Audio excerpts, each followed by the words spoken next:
The philanthropic world is not an easy space to enter into if you're new to it.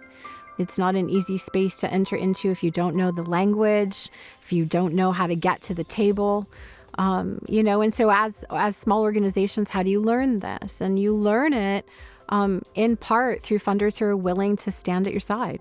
We have a long-standing relationship with Cultural Conservancy that has evolved.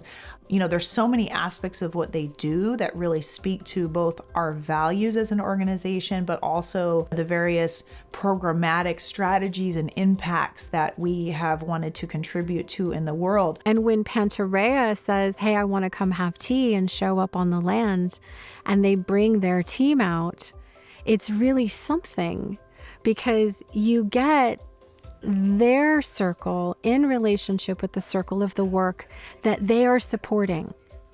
So it's not, kind of something you're reading about in a report.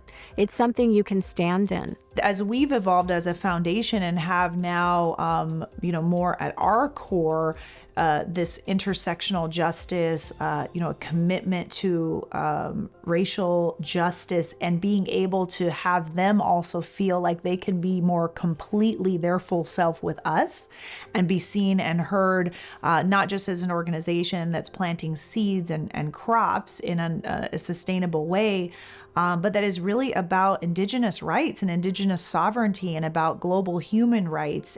How can we recognize that those of us who are in philanthropy and have money to move, that the hard work is those who are actually creating the change? We get to support that. Might we trust them to do that?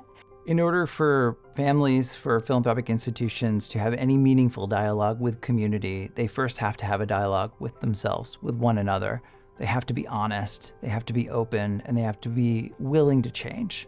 Might we let go of some of the control that exists, that is habitual, as we think about those who hold the money, hold the power? Having been a grant seeker, having run a nonprofit and worked in many nonprofits over the years, I think the thing that is often most valuable is knowing that you have someone who's got your back, someone who cares about the relationship, someone who not only cares about the outcomes and the social change, which we all care about, but also cares about you and cares about your team. And we all have that experience, who have worked in nonprofits, of spending months courting a potential donor and, putting in that time, that effort, that work that really could have been used in other places, only to be told 3 months in, 6 months in, the board has said no.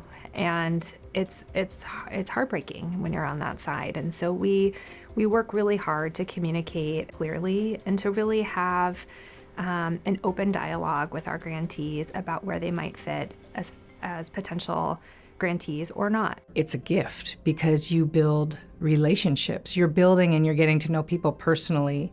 You are giving time and space for your partners and the foundation to show up in ways that are honoring people's well-being, honoring their time and capacity, and that build a relationship that can talk about failure.